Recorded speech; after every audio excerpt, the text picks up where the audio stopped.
내 집에 들어와 유하라 하고 강권하여 머물게 하니라. 아멘.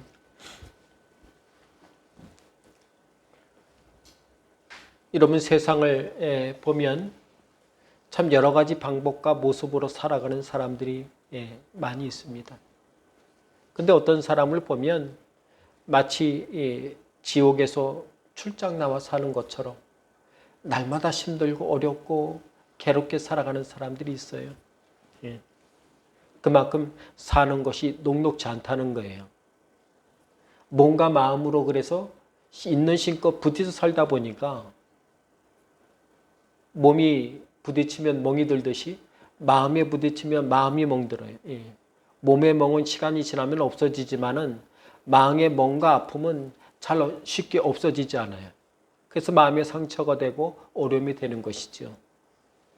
그렇게 100년을 넘게 살아가면 자신도 모르게 어떻게 해요? 사는 것에 바쁘다가 상처받아 살기 바쁘다가 하나님 한번 쳐다보지 못하고 인생을 살아가는 사람들이 얼마나 많은지 몰라요. 그렇다면 우리는 어떻습니까? 우리는 어디에서 출장 나와 어떤 열심을 가지고 살아가고 있습니까? 내가 지금 어디에 출장 나와 살고 있는가를 알아보기에는 쉽습니다. 내가 지금 붙잡고 사는 것을 보면 알 수 있는 것이죠. 내가 무엇을 붙잡고 그것을 잃어버리지 않기 위해서 불안해하고 있을까? 내가 무엇을 찾고 살던 간에 그것이 나로 하여금 여러분 하나님을 보고 사는데 믿음으로 인생을 살아내는데 여러분 방해가 된다면 그것은 결코 좋은 선택이 아니에요.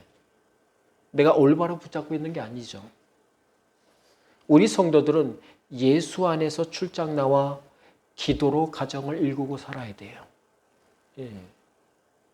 믿음 안에서 출장 나와 말씀으로 내 인생을 일구며 살아야 됩니다.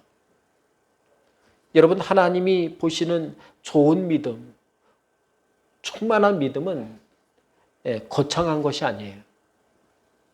이 땅에 사는 동안 내가 어디서 무엇을 하든지 간에 그곳에서 주님을 바라볼 수 있다면 하나님께서는 나와 당신을 하나님의 자녀로 받아주시고 인정해 주십니다.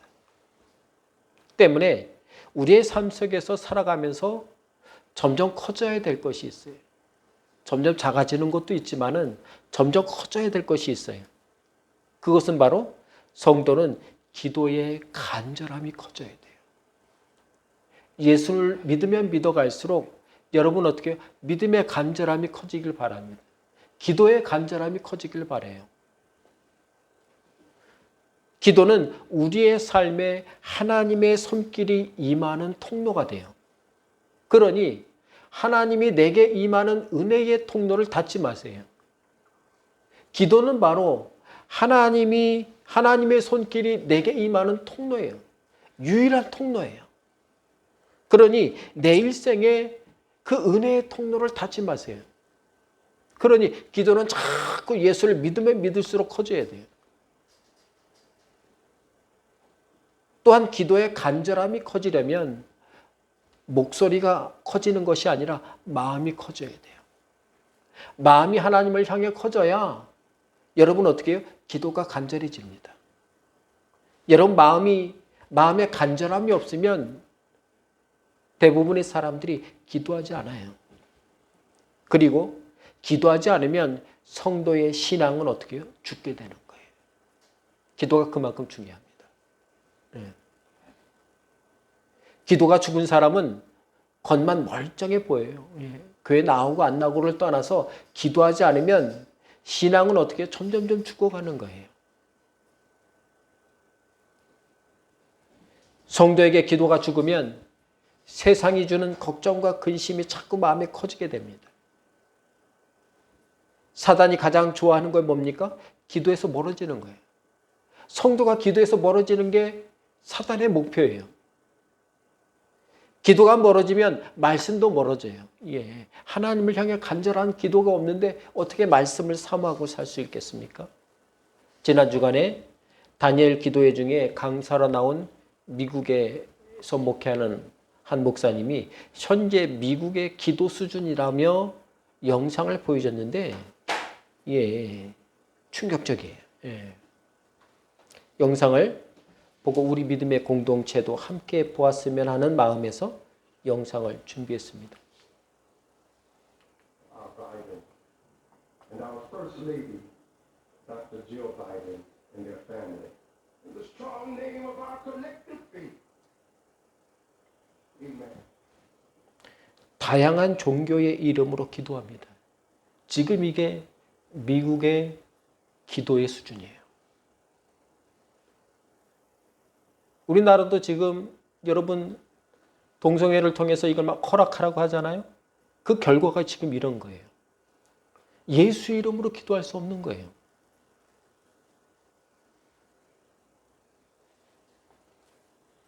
두 번째는 미 하원에 개원하면 목사가 기도하는 게 첫 번이 된대.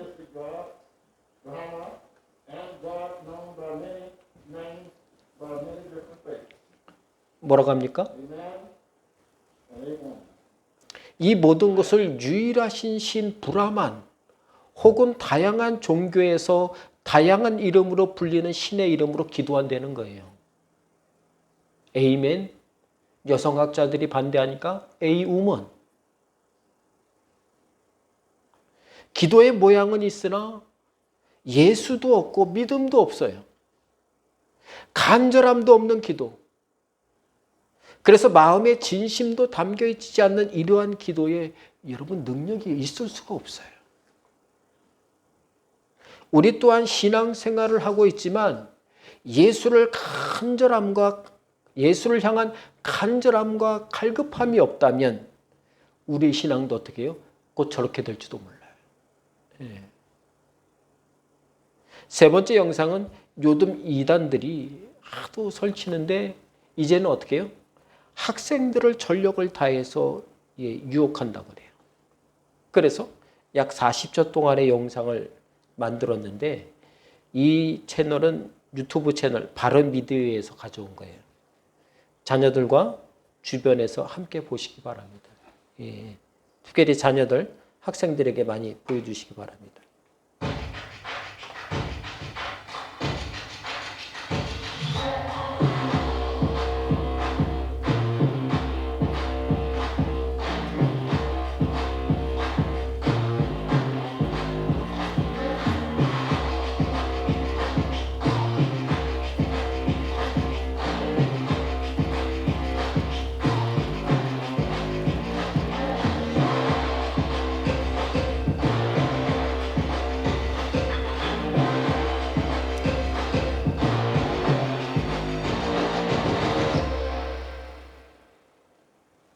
예. 글씨가 너무 빨라서 제가 한번 읽어드릴게요. 예. 얘들아 안녕. 40초만 빌려줘. 아주 중요하니까. 지금부터 집중. 미친 듯이 너희에게 달려드는 사람들이 있어. 아주 자연스럽게 말이야. 그들은 바로 사이비. 그들은 처음부터 교리로 접근하지 않아. 너가 무엇을 좋아해? 내가 좋아하는 모든 것을 이용해 관계를 먼저 맺어. 아르바이트 설문, 봉사, 운동, 스피치, 멘토링, 쿠키 클래스, 네일 아트, 애니메이션. 나이라면 밤을 새워도 못 끝내. 중요한 건 방법이 아니야. 어디서든 누구를 만나든 만남의 끝이 교회 밖 비밀 성경 공부. 다시 말할게. 잘 기억해. 교회 밖 비밀 성경 공부. 알겠지? 비밀로 하는 성경 공부 안 돼. 그들의 목적은 하나야. 너에게 좋은 사람, 너에게 필요한 사람이 되는 거야. 너에게 필요한 사람처럼 다가가 너희를 유혹하는 거야. 분별해야 돼. 분별 오케이. 사이비는 너, 나, 우리 모두에게 접근해. 조금만 경계심을 갖자. 경계심을 갖자. 여러분 어떻게 해요? 예. 이제는 자녀들도 어떻게 해요? 신앙생활 하는데 주의를 가져야 될 만큼. 근데 이 시대에 여러분 뭐 나중에 한번 말씀드리겠습니다만은 자녀를 키우는데 너무 어떻게 해요? 예. 성공 지상주의로 가다 보니까 신앙 하나 잘못되면 어떻게 성공해도 아무 소용 없어요. 예. 삐뚤어 나가면 아무 소용없어요. 그러니 우리는 우리 가정과 자녀를 지키기 위해 어떻게 해요? 기도해야 돼요. 기도해야 됩니다.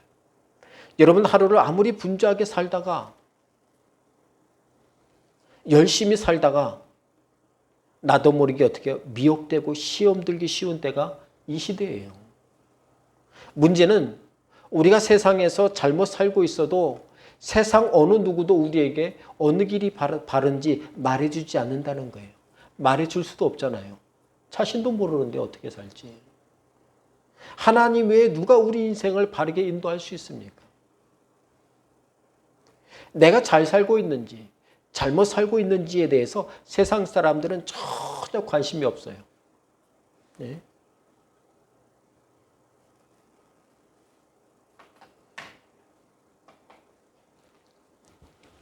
근데 하나님께서는 하루하루를 살아내고 있는 우리에게 말을 거십니다. 어떻게 말을 거세요? 오늘 하루 힘들었냐고 물으세요. 그러시면서 너 혼자 살지 말고 주님과 함께 살자고 하십니다. 나를 어렵게 하고 힘들게 하는 무거운 짐들을 주님께 맡기고 너는 은혜로 살라고 감사로 살라고 말씀하십니다. 성도 여러분, 하루하루를 버티고 살아내고 있습니까? 성도의 능력으로 하루를 살아내시기 바랍니다. 그리고 성도의 능력은 말씀과 기도에서 나오는 거예요. 그러니 세상 사람들 사이에서 힘들게만 버티고 살지 말고 주님께 간절히 기도함으로 맡기고 사는, 내려놓고 살아가는 우리 성도 되시길 바랍니다. 그러면 우리는 주님 때문에, 나 때문이 아니에요. 내 실력과 능력 때문이 아니에요. 내 건강 때문이 아니에요. 주님 때문에, 주님 주신 말씀 때문에, 기도 때문에 우리는 어떻게 해요? 인생이 살만해지는 거예요. 기억하시기 바랍니다. 성도는 주님의 은혜로 사는 사람들이에요. 아담과 하와처럼 유혹대로, 욕심대로 살지 마세요. 우리는 은혜를 따라 살아야 돼요. 에덴 동산에서 아담과 하와가 가장 행복했을 때가 언제입니까? 하나님의 은혜를 따라 살 때가 가장 행복했어요. 그런데 아담과 하와가 유혹대로 살고 욕심대로 살자마자 어떻게 해요? 그 인생이 어떻게 해요? 완전 깨져버렸어요. 세상이 주는 걱정과 근심대로 살게 되지 않았습니까? 우리 성도들도 나를 언제든지 불쌍히 여겨주시고 은혜로 살도록 도와주시는 주님께 어떻게 해요? 기도하고 살아야 돼요. 기도하고 살아야 돼요. 중요한 것은 기도가 아무 때나 불쑥불쑥 하고 싶다고 나오는 게 아니에요. 간절함이 있을 때, 갈급함이 있을 때 우리는 기도한다는 것입니다. 때문에 우리에게 이 주일은 하나님께 예배하고 말씀을 들을 뿐 아니라 간절히 기도하는 날임을 기억하시기 바랍니다. 그러니 조금 미리 나와서 기도하세요. 짧게도 괜찮아요. 끝나고도 기도하시기 바랍니다. 성도는 하나님을 향한 목마름으로 늘 기도하고 살아야 돼요. 그래서 우리가 간절히 기도하잖아요. 내 계획대로 사는 것이 아니라 하나님이 주신 말씀대로, 은혜대로, 기도대로 어떻게 해요? 살게 돼요. 예. 그러면 하나님께서는 반드시 성도로 하여금, 기도하는 성도로 하여금, 은혜대로 말씀대로 사는 성도로 하여금 은혜를 흘려보내고 살도록 도와주세요. 기도하는 나를 통해 일하시고 역사하시는 분이 하나님이세요. 오늘 말씀 사도행전 16장 13절에 나와 있는 말씀을 제목 삼아 우리가 기도할 곳이 있을까 하여 라는 말씀으로 추수감사절에 함께 은혜를 나누고자 합니다. 앞서 사도 바울과 실라는 빌립보 성에 도착했을 때 수일을 어떻게 해요? 배회하고 다녔다라고 말씀드렸어요. 그러다 이제 안식일을 맞이하게 된 거예요. 회당이 있는 곳이었다면 예전처럼 그곳에 들어가 예배드리고 복음을 전하고 은혜를 끼쳤을 것입니다. 그런데 빌립보는 어때요? 이 황제 직할시로서 로마 시민권자만 사는 거예요. 유대인 중에 로마 시민권을 바울처럼 가진 사람이 몇이나 되겠어요? 거의 없단 말이죠. 그래서 유대인 남자들은 어떻게 해요? 이 빌립보에서 살 수가 없는 거예요. 그러니 회당을 지을 수도 없고 찾을 수도 없는 것이죠.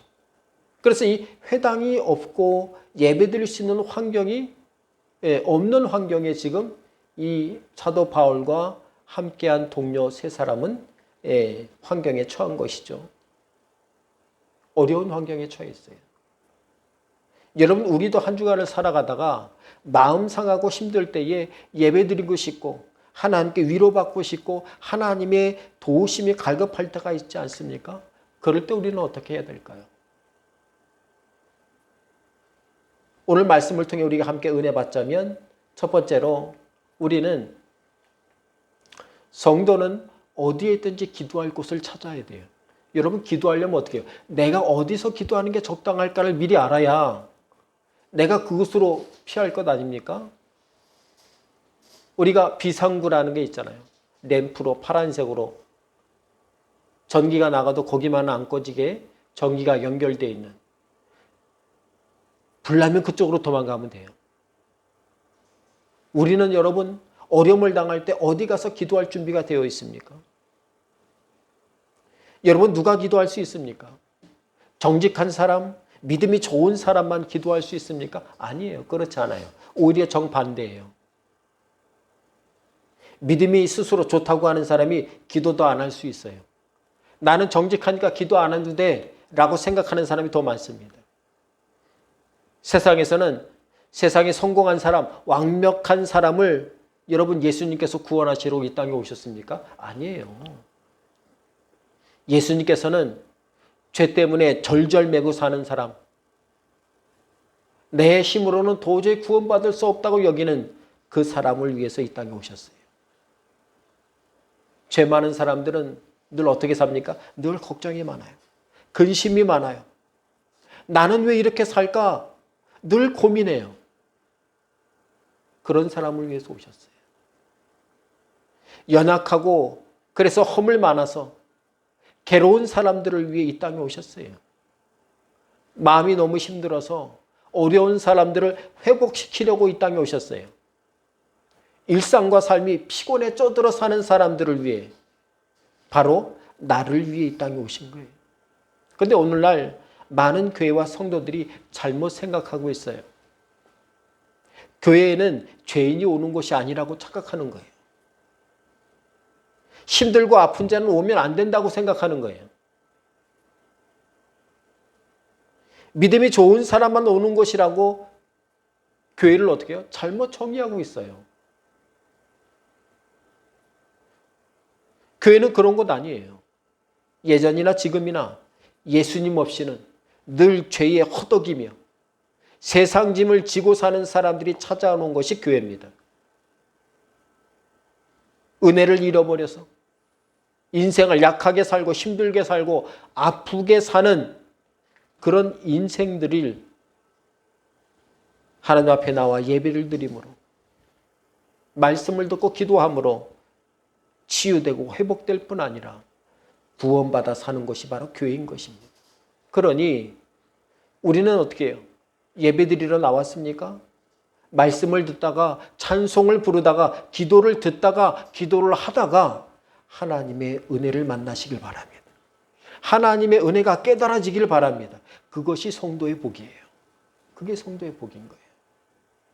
교회는 내 마음을 썩어 문드러지게 만드는 것들을 내려놓고 맡기는 곳이에요. 그러니 마음에 상처 입어 피 흘리듯이 마음의 상처난 것이 여러분 고름으로 여러분 뭉쳐 있을 때 얼마나 고통스럽겠습니까? 그러고 나오는 거예요. 묻는 병이면 여러분 공통적으로 따라오는 게, 제가 소록도에 자원봉사를 갔을 때에 같이 함께 예배드리고 찬양할 때에 그분들만의 특유한 냄새가 있어요. 왜냐하면 뼈 마디가 끊어지면서 그 끝에가 고름이 맺히니까 고름 냄새가 온 예배당을 막 휘어감아요. 그래서 일반 사람들을 보면 그분들이 피해요. 왜냐하면 자신이 냄새 나는 게 미안해서. 근데 그들이 어떻게 해요? 손가락이 없어도 박수를 더 세게 쳐요. 손가락 여러분 앞에 두 마디가 없고 끝에 마디만 있고 엄지도 없어요. 근데 그 손가락으로 피아노를 얼마나 열심히 은혜롭게 치는지 몰라요. 예. 거기 가서 어떻게 내 믿음은 아무것도 아니구나. 제 신학교 시절에 갔다 왔는데 그들의 믿음이 더 크다는 걸 깨달았어요. 여러분 내 마음이 썩어 문드러지게 만드는 것들을 내어놓을 줄 아는 것, 그게 믿음이에요. 그게 성도입니다. 교회는 세상을 살아내는데 주님만으로 충분하다는 것을 말씀과 기도를 통해 깨달아 새 힘을 얻고 돌아가는 것이 예배인 거예요. 성도 여러분, 그러니 세상에서 누가 제일 감사를 많이 하고 살 수 있겠습니까? 많이 가진 사람, 많이 누리는 사람이 감사를 가장 잘하고 살고 있습니까? 아니에요. 예. 하나님을 향한 기대가 있는 사람이 감사하고 살게 되는 거예요. 하나님, 내가 이것도 주셨지. 하나님이 내게 무엇을 주실까? 믿음의 기대가 있어야 돼요. 그래야 감사할 수 있는 거예요. 내가 가진 것이 내 것이 아니라 하나님이 내게 주신 것임을 아는 자가 감사할 수 있어요. 그러지 않겠습니까? 예. 내 것인데 뭘 감사해요? 근데 내게 아니에요. 하나님이 주신 거예요. 잠시 맡겨주신 거예요. 내 건강도 내게 아닌 거예요. 오늘 내 건강으로 살아낸 것이 아니라 하나님의 은혜로 살아낸 것임을 알 때에 감사하게 되는 거예요. 예. 그러니 성도는 내게 없는 것에 집중하고 사는 것이 아니라 어떻게 해요? 하나님이 내게 주신 것, 그것을 믿음으로 기도로 집중하고 살아야 여러분 감사가 넘치게 되는 거예요. 또 기도하게 되는 거예요. 내가 기도하지 않으면 살 수 없겠구나, 이런 마음이 드는 거예요. 하나님께서는 그 백성이 믿음으로 기도할 때 반드시 응답해 주십니다. 그러니 성도는 하나님의 은혜로 하나님께 감사하고 살 수 있도록 어떻게 해요? 간절히 기도해야 돼요. 간절히 기도해야 돼요. 골방에서 아무도 모르게 기도해도 철석같이 알아들으시고 응답하시는 그분이 바로 우리 아버지 하나님이세요. 무엇을 구하고 살아야 할지 잘 모르시겠습니까? 그렇다면 하나님께 이렇게 기도하세요. 무엇을 기도하고 살까요? 내가 하나님께 무엇을 구할까요? 그렇게 기도하세요. 그러면 내가 무엇을 기도하고 어떤 것을 붙잡고 살지를 하나님께서 기도로 응답해 주십니다. 깨닫게 해주세요. 말씀으로 깨닫게 하시고 음성으로 깨닫게 하시고 환상으로도 깨닫게 하시잖아요. 그러면 어떻게 기도하고 어떻게 감사하고 살 수 있을지도 하나님께서 가르쳐 주세요. 오늘 본문에서 사도 바울과 그 일행들은 예비할 회당도 없어서 처소도 찾지 못해서 지금 배회하며 빌립보를 돌아다니고 있습니다. 근데 말씀을 자세히 보니까 이들이 배회하면서도 뭐 할 것이 없을까 찾아다녔습니까? 예, 기도할 곳이 없을까? 어디서 기도할까를 찾아다녔다는 거예요. 성도 여러분, 바울과 그 일행들이 기도할 곳을 찾아다니며 걸어다녔다면 그들은 어떤 눈과 시선으로 지금 다녔다는 거예요? 그들의 마음이 지금 어디에 있다는 것입니까? 기도할 곳을 찾는 사람에겐 주님을 향한 갈급함이 있어요. 예. 내가 어디서 기도할까? 지금 어떻게 해요? 하나님께 목마름으로 은혜를 구해야 되는 것을 본인이 아는 거예요. 사도 바울과 그 일행들은 그걸 알았습니다. 주님을 향한 갈급함이 있었어요. 은혜에 대한 목마름이 있었어요. 그랬더니 어떻게 기도할 것을 자꾸 찾게 되는 거예요. 기도하는 사람은 그 마음에 세상 것이 아니라 주님을 향한 사모함이 가득하게 되어 있어요. 그러니 우리 성도들은 한 주간을 살아가면서 어디서든 그곳에서 기도할 만한 곳이 있어야 돼요. 우리도 기도할 만한 곳을 찾아야 돼요. 그래야 우리 기도할 수 있잖아요. 생각해 보세요. 세상의 기대를 가지고 살아가는 사람은 그 시야가 항상 세상에 있기 마련입니다. 언제 세상이 나를 알아줄까? 언제 나에게 행운이 다가올까? 이런 것들을 바라보고 사니까 세상이 자꾸 이 시선이 가요. 마음이 가요. 눈길이 가는 거예요.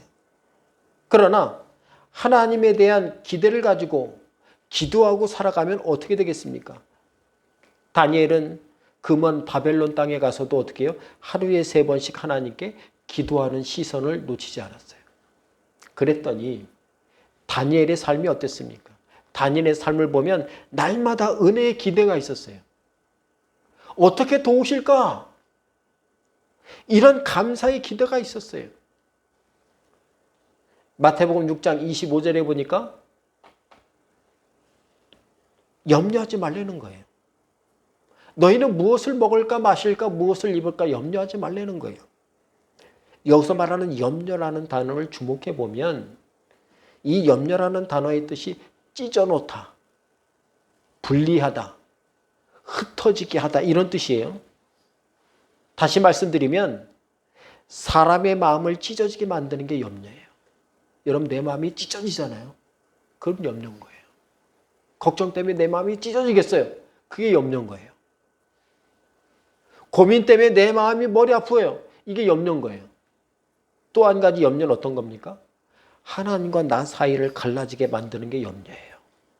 이 두 번째가 중요합니다. 하나님과 나 사이에 내가 기도하지 못하고 말씀에 집중하지 못하게 하는 것, 이게 염려라는 거예요. 염려를 너무 거창하게 생각하지 마세요. 막 고민하고 머리를 붙잡고 이게 염려가 아니에요. 하나님과 나 사이를 갈라지게 만드는 게 염려예요. 때문에 세상에 염려와 걱정과 근심을 하고 하는 사람들은 하나님을 향한 마음이 어떻게 자꾸 흩어지고 찢어져요. 나눠지게 돼요. 하나님께 집중을 못하는 거예요. 때문에 염려로 가득 찬 마음을 가지고 있으면 하나님을 온전히 섬길 수가 없습니다. 기쁨으로 예배드릴 수가 없어요. 왜냐하면 염려로 내 마음이 갈라지기 때문에. 염려하고 살아갈 때에 내가 하나님께 드려야 할 마음이 어떻게 해요? 빼앗기는 거예요. 쪼개지는 거예요. 그래서 염려하지 말라는 거예요. 왜 염려하지 맙니까? 내 마음이 찢어져서는, 내 마음이 분리돼서는 이 고민하고 저 고민하다가 예배 드리면 어떻게 해요? 예배 드리는지 고민하는지 모를 정도로 어떻게 해요? 우리는 염려하고 살게 되는 거예요. 때문에 우리는 예배 중에라도, 기도 중에라도, 말씀 중에라도 어떻게 해요? 염려를 내려놔야 돼요. 예. 갈급하게 내려놔야 돼요. 간절함으로 내려놔야 돼요. 내 염려를 맡아주세요. 내 마음이 찢어집니다. 주님께서는 이 염려를 이 마태복음 6장 25절에 뭐라고 말합니까? 염려를 안 했으면 좋겠다 너가. 이렇게 말하지 않으셨어요. 염려를 조금만 하고 살아라. 그러지 않았어요. 부모처럼 그렇게 말하지 않았어요. 단호하게 뭐라고 합니까? 염려하지 말라. 명령하셨어요. 우리는 어떻게 해요? 이런 걸 대적기도라고 하죠. 우리를 괴롭게 하고 연약해 하는 것들은 어떻게 해요? 예수님의 이름으로 대적해서 기도하는 게 대적기도예요. 나를 염려케 하는 것마다 예수로 명하노니 떠나갈지어다. 우린 기도할 줄 알아야 돼요. 그리고 염려하지 않고 사는 최고의 방법은 뭡니까? 기도하고 사는 거예요. 기도하면 염려가 내려집니다. 나도 모르게 내 마음에 무거운 짐이 내려놔져요.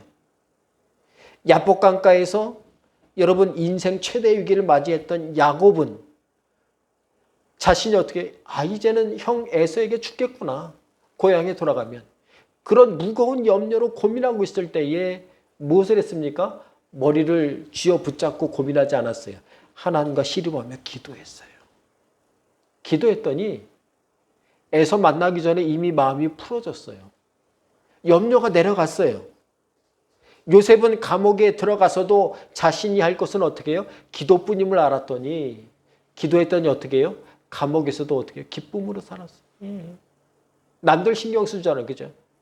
무슨 꿈을 꿨어요? 제가 믿음으로 하나님이 해석해 주실 거예요. 남의 인생에 참여할 만큼 그죠? 요셉은 여유 있게 살았어요. 다윗은 골리앗과 싸우러 나가는 급박한 상황에서도 기도하며 나가 싸웠습니다. 열왕기상 18장에 보면 엘리야가 가뭄을 위해 기도했듯이 이 가뭄을 해결할 수 있는 해갈을 위해서도 간절히 기도했을 때에 하늘 문이 열려서 단비가 내리고 큰 비가 내리는 은혜를 맛보았던 것을 보게 됩니다.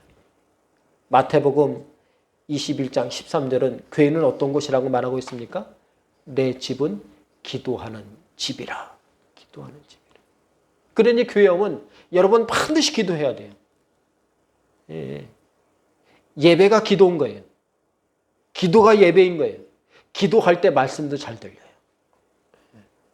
기도에 충만할 때 말씀이 쑥쑥 들어옵니다. 심지어 감사도 어떻게 해요? 기도할 때 나오는 거예요. 기도가 충만할 때 감사하게 되는 거예요. 오늘 빌립보에 어떻게 복음의 문이 열렸습니까? 빌립보에 어떻게 은혜의 문이 열렸습니까? 어떻게 교회의 문이 열리게 되었습니까? 작디 작은 4명의 기도자로부터 시작되었다는 사실을 우리는 기억해야 합니다. 우린 4명 넘잖아요. 우리에게 복음의 문이 열려요. 은혜의 문이 열려요. 하나님의 귀한 역사가 임하게 될 것입니다. 기도로 날마다 하늘 문을 열고 살아가는 우리 성도 되시기를 주의 이름으로 간절히 바랍니다. 두 번째로 성도는 감사로 인생을 바꾸고 살아야 합니다. 여러분, 감사가 내 인생을 바꿔요. 감사할 거리가 있어야만 감사하는 건 여러분, 세상 사람도 해요. 믿음으로 감사하는 사람이 진짜 감사한 거예요. 믿음의 감사는 능력이 있어요. 은혜가 있어요. 여러분, 감사는 보이지 않는 힘이 가지고 있습니다. 눈에 보이진 않지만 여러분, 사람을 자세히 보면 그 사람이 어떻게 사는지가 보여요. 불평하고 불만을 쏟아내는 사람들을 보세요. 그 얼굴에 불평이 드러납니다. 불평이 오래되잖아요. 그게 주름살로 굳어집니다. 그잖아요. 그래서 40대 이후에는 자신의 얼굴에 책임져야 되는 거예요. 내 주름은 내가 어떻게 인생을 살아왔는지가 그대로 그 얼굴에 쓰여져 있어요.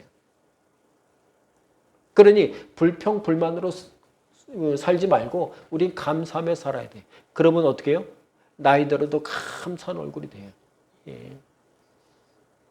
제가 학생 때 교회 다닐 때 권사님들을 보면 권사님들에게 늘 후광이 있었어요. 늘 환해요. 흰 소복을 입은 것도 아닌데 늘 환해 보여요. 그리고 그 권사님들이 늘 하는 말이 어떻게 해요? 하나님께 감사한 거예요. 밥 먹어도 감사, 밥 없어도 감사. 콩을 쪼개 먹어도 감사했어요. 근데 삶의 불평거리가, 불만거리가 가득하면 어떻게 해요? 불만이 묻어나요. 삶에 묻어나요. 말에 묻어나요. 말에 불만이 묻어날 정도면 어떻게 해요? 얼마나 힘들게 살아가고 있는 거예요. 근처만 가도 어떻게 해요? 저 사람의 불만과 불평이 아우라가 느껴지는 거예요. 성도는 감사의 힘으로 살아야 합니다. 믿음의 감사는 우리의 삶을 변화시키고 바꿔놓습니다. 흙더미에 자석을 놓고 흔들면 흙 속에 불순물들이 가득해도 숨겨져 있던 철들만 어떻게 해요? 구분되어서 자석에 끌려 나오는 것과 같이 내가 믿음으로 감사하면 어떻게 해요? 은혜를 끌어당기는 힘이 있어요. 그래서 감사라는 거예요. 감사는 걱정, 근심의 문을 닫아버리고 하늘 문을 여는 열쇠가 되는 거예요. 그러니 성도는 때를 얻든지 못 얻든지 감사하고 살아야 합니다. 데살로니가전서 5장 18절에 보니까 사도 바울이 간증하죠. 범사에 감사하라. 이것이 그리스도 예수 안에서 너희를 향하신 하나님의 뜻이니라. 여러분, 하나님께 기도하고 받은 은혜가 많습니까? 아니면 기도하지 않아도 받은 은혜가 많습니까? 돌아보면 기도 안 해도 받은 은혜가 훨씬 많아요. 은혜가 너무 많아요. 송구스러워요. 내 믿음이 그 정도는 아닌데. 우리가 기도하고 있지 않을 때에도 하나님은 어떻게 해서든 간에 우리에게 응답하셔요. 어떻게 도와줄까를 생각하시는 하나님이 여러분 우리 곁에 계심을 감사하시기 바랍니다. 내가 아무것도 하지 않을 때에도 나를 향해 일하시고 계시는 하나님께 우리는 감사의 충만함으로 살아야 합니다. 이미 우리는 하나님으로부터 많은 것들을, 많은 은혜를 받은 사람들입니다. 하지만 놀라운 것은 앞으로 하나님께 받고 살 은혜가 더 많다는 거예요. 더 많이 남았어요. 창세기 1장 이후에 창조 사역을 보면 하나님께서는 항상 있어야 할 것을 만들기 전에 있어야 할 곳을 먼저 만들었어요. 그죠? 예. 새를 만들기 전에 어떻게 해요? 하늘을 먼저 만드셨어요. 이게 창조 질서예요. 하늘을 만드시고 그것에 날 수 있는 새를 만드셨어요. 물고기를 만들기 전에 바다를 먼저 물을 만드시고 거기에 물고기를 만드셨어요. 나무를 만들기 전에 땅을 만드시고 나무를 심으셨어요. 이것을 보면 하나님께서 인간을 만드신 목적을 우리는 분명히 알 수 있습니다. 다른 창조물과 다르게 인간을 만들 때 하나님께서 어떻게 하셨습니까? 사람에게만 특별하게 코에 생기를 불어넣어. 하나님의 영이잖아요. 그죠? 여기서 생기라는 것은 신약에서 말하는 성령과 같은 의미예요. 하나님의 영을 불어넣어 주셨다는 거예요. 그래서 하나님의 형상을 닮았다고 여러분 창세기 3장은 말하고 있는 것이에요. 때문에 우리 인간은 어디에서 살든지 간에 하나님의 영과 함께 살아가는 것이 인간이 복 가운데 살아갈 수 있는 최고의 축복이에요. 하나님은 없고 세상의 것만 가득한 사람은 뭐라고 고백합니까? 다 가져봤는데 허무해. 예. 성경도 말하잖아요. 솔로몬이 말하잖아요. 얼마나 허무한지. 허무하고도다. 다 가져봤는데 허무해. 하나님 없이 재물과 성공을 가진 여러분 사람들이 제일 잘하는 게 뭡니까? 타락하는 거예요. 예. 술 취하고 딴짓하고 염세주의에 빠지는 거예요. 내가 돈이 많으면 여러분 자녀가 고민 없이 삽니까? 아니에요. 제가 말씀드렸는지 모르겠습니다만은 어느 책에 보니까 미국에서 생각지도 않는 때에 어렵게 사는 중에 복권이 맞았어요. 복권이 맞았는데 수백억인가 수천억을 받은 거예요. 그래서 잘 됐다. 내 손녀들은 손자들은 고생 없이 살아야지 하고 일주일에 여러분 어떻게 해요? 500불씩 줬다는 거예요. 500불 한 50만 원 되잖아요. 그랬더니 그 손녀가 1년도 되지 않아 죽었어요. 마약하다가 마약 중독에 쇼크사로 죽었어요. 돈이, 재물이, 성공이, 지식이 그 사람을 어떻게 해요? 바르게 살게 만들지 않아요. 그러니 우리는 세상에서 하나님과 함께하는 삶을 살아야 됩니다. 그게 복이에요. 그래야 그곳에 하나님이 나를 위해 하시는 일, 날마다 그것을 목격하고 감사하고 은혜 받고 살게 되는 것이죠. 여러분 기억하세요? 내가 하나님을 찾은 게 아니에요. 하나님이 나를 찾아오셨어요. 내가 너를 사랑한다고. 지금도 나를 찾아와 말씀하시고 은혜 주시고 인도하시고 내 손길을 따라오라고 말씀하십니다. 여러분 말씀 들을 때 은혜 주실 때 인도하실 때에 그 손을 꼭 믿음으로 붙잡고 사시기 바랍니다. 그래서 하나님을 인생을 살아가는 곳곳에서 늘 만나고 경험하고 감사하며 누리고 살아가는 성도 되시길 바랍니다. 반대로 내가 있는 자리에서 하나님이 주신 은혜의 목적을 놓치고 살게 되면 내 인생은 어떻게 되겠습니까? 아담과 하와를 위해 만들어 놓으신 에덴 동산에서 아담과 하와가 선악을 알게 하는 과실을 먹고 하나님을 잠시 놓쳤을 때 어떻게 됐습니까? 에덴 동산에서 쫓겨났어요. 쫓겨났다가 다시 들어올 수 있는 게 아니라 쫓겨났다가 어떻게 다시는 들어올 수 없어요. 자신의 귀한 죄를 놓치고 사는 사람이 되고 말았어요. 근데 우리는 어떤 사람이에요? 아담과 하와의 후손이에요. 그래서 우리에게도 아담과 하와가 가졌던 죄의 피가 흘러요. 예. 꼭 아버지랑 또 닮았다고 그런 말이 있잖아요. 예. 우리의 죄가 꼭 아담과 하와가 또 닮았어요. 그래서 우리는 그냥 내버려 두면요. 우리 마음대로 살면 감사하고 살기보다 어떻게 해요? 걱정하고 근심하고 사는데 얼마나 탁월한지 몰라요. 예. 여러분 걱정 잘하고 근심 잘합니까? 그런 것에 탁월하세요? 참 여러분 아담과 하와의 후손인 거예요. 우리는 모두 아담과 하와의 후손이에요. 조금만 걱정이 생겨도 근심만 생겨도 왜 이렇게 잠이 안 오는지 모르겠어요. 아담과 하와의 후손이라 그래요. 죄의 후손이라 그래요. 조금만 시험 들고 조금 더 기분 나쁘잖아요. 얼마나 버럭 화내게 되는지 몰라요. 이 특별한 재능이 있어요. 아담과 하와의 후손이라 그래요. 그런 우리 인생에 하나님께서는 예수 그리스도를 보내주셨어요. 하나님이 우리에게 주신 은혜가 풍성합니다.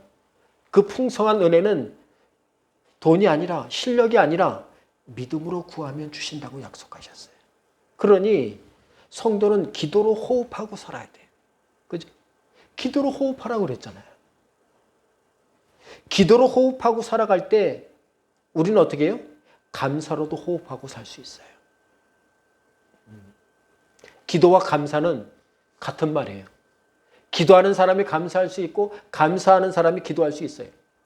여러분 우리 중에 태생부터 감사를 잘하고 살도록 타고난 사람은 아무도 없어요. 아무도 없어요. 야, 쟤는 타고났나 봐. 감사는 그런 거 아니에요. 우리 삶은 어떻게 죄가 간영하기 때문에 저절로 감사하고 살 수가 없어요. 그래서 데살로니가 전서 5장 16절로 17절은 뭐라고 말합니까? 항상 기뻐하라. 항상. 항상은 뭡니까? 빈틈없이. 인생에 빈틈없이 기뻐하라는 거예요. 도대체 어떻게 기뻐할 수 있는 거예요? 하나님이 함께 하시면 기뻐할 수 있어요. 기도하면 감사하면 기뻐할 수 있어요. 쉬지 말고 기도하라는 거예요. 쉬지 말고 어떻게 빈틈없이 무슨 일이 있든지 간에 어떻게 해요? 감사하라는 거예요. 그리고 뭐라고 합니까? 이것이 그리스도 예수 안에서 너희를 향한 하나님의 뜻이다. 하나님의 뜻이라는 거예요. 근데 그 앞에 말씀이 중요합니다. 누구 안에서요? 예수 안에서. 내가 예수 안에서 살 때에만 항상 기뻐하고 쉬지 말고 기도하고 범사에 감사할 수 있다고 말하는 거예요. 내가 예수 밖에 있으면 어떻게 해요? 우리는 어떻게 해요? 걱정과 근심하고 사는데 탁월할 수밖에 없는 거예요. 예수 안에 있을 때만 우리가 기뻐하고 기도하고 감사할 수 있습니다. 여러분, 감사라는 것은 한 번만 감사라는 게 아니잖아요. 호흡마다 감사라는 거예요. 쉬지 말고 감사라는 거예요. 오늘 말씀을 보세요. 사도 바울과 그 일행들이 빌립보에 호기롭게 도착을 했습니다. 근데 막상 도착해 보니 자신들이 환상에 보았던 사람 나타나지도 않아요. 이게 무슨 일이에요? 그 환상을 보고 왔는데 그들 앞에 아무도 나타나지 않아요. 수위를 배회하고 찾아다녀도 준비된 마게도냐 사람은커녕 누구 하나 붙잡고 전도도 못했어요. 얼마나 낙심되고 실망됩니까? 우리는 가만 놔두면 어떻게 된다고요? 예, 언제든지 근심하고 걱정할 수 있는 탁월한 능력을 가진 인간이라고 말씀드렸잖아요. 근데 바울과 그 일행 중에 누구도 불평하는 사람이 없어요. 이게 무슨 일이에요? 불평을 만났는데, 근심을 만났는데 불평하지 않아요. 이들 중에 낙심한 사람이 아무도 없어요. 오히려 그들의 상태가 어떻게 그렇게 믿음에 탁월한 사람이 될 수 있었는지 오늘 말씀을 통해 우리가 알 수 있습니다. 오늘 말씀 제목이 뭡니까? 우리가 기도할 곳이 있을까 하여. 그들 마음이 지금 그들 마음을 지금 무엇을 붙잡고 있습니까? 하나님께 기도해야지. 예수 이름으로 기도해야지 했더니 불평이 있는데 불평하지 않게 되는 거예요. 낙심했는데 낙심하지 않은 사람이 되는 거예요. 기도가 이만큼 위대한 것입니다. 예수 이름으로 기도하는 게 이것이 여러분 능력인 거예요. 우리가 기도할 곳이 있을까 하여 빌립보 땅을 밟고 다녔더니 그들에게 근심과 걱정이 없게 하셨어요, 주님이. 여러분, 우리는 언제 활기찹니까? 성도는 기도할 때 활기차게 살 수 있어요. 기도할 때 감사의 힘이 생기는 것입니다. 빌립보에서 바울 일행을 기다리는 사람은 없었어요. 플랜카드로 열화와 같은 환영을 해주는 사람도 없었습니다. 그럼에도 바울과 일행들은 주님이 베풀어 주실 은혜에 대한 기대감이 있었어요. 주님이 이 도시를 향한 은혜를 기도로 간구하도록 어떻게 해요? 믿음을 주셨어요. 여러분, 인생을 살아가는 것은 누구에게나 녹록지 않습니다. 그러나 우리가 하나님 앞에 감사로 가정을 품고 살아갈 때에, 가정을 품고 기도할 때, 불평할 만한 때에도, 어려움의 때에도 어때요? 우리는 하나님께 믿음으로, 은혜로 감사하고 살 수 있도록 하나님이 도와주세요. 그러니 나를 통해 불평을 흘려보내고 살려고 애쓰지 마세요. 인생을 툴툴거리며 살려고 애쓰지 마세요. 우리는 하나님의 자녀로 감사를 흘려보내고 살아야 돼요. 그러려면 하나님께 기도하고 살아야 됩니다. 풍파 가득한 세상에서 여러분 풍파에 집중하면 인생이 죽을 맛인 거예요. 이제 곧 죽겠구나. 근데 베드로는 풍파 한가운데 빠졌을 때에 자신을 구할 주님을 주목했더니 어떻게 해요? 살아날 수 있었어요. 그러니 우리도 온 마음을 다해 주님을 붙잡고 살아야 합니다. 성도는 기도로 주님을 붙잡을 수 있어요. 내게 일어난 일 때문에 감사하고 사는 것에 그치지 마세요. 성도는 주님이 주실 은혜 때문에, 주님께서 주실 은혜 때문에 감사하고 살아야 돼요. 사랑하는 성도 여러분, 감사절인 11월을 지나고 있습니다. 세상은 자신의 손에 뭔가 쥐어져야 감사합니다. 하지만 믿음의 감사는 내 삶에 예수만 있으면 할 수 있어요. 코로나로 어렵고 힘든 한 해를 지금 마무리하고 있지 않습니까? 이런 때에 더욱 예수님 때문에 기도하고 감사하고 살아감으로 어디서든 믿음의 사람으로 충만하게 살아갈 수 있는 우리 설한교회 모든 성도 되시기를 주의 이름으로 간절히 바랍니다. 기도하겠습니다. 하나님 감사합니다. 하나님의 자녀로 사랑받게 하시니 감사합니다. 주님의 사람으로 살길 간절히 원하오니 주님께서 믿음 주셔서 은혜 충만 주님 따라 살도록 역사에 주옵소서. 성령께서 이 한 주도 함께 하시고 이 한 해도 믿음 가운데 잘 마무리하며 살아가게 도와 주옵소서.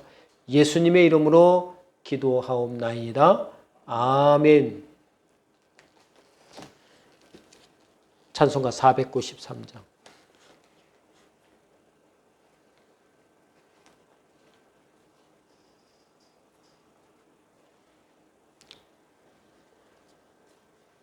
찬양하겠습니다.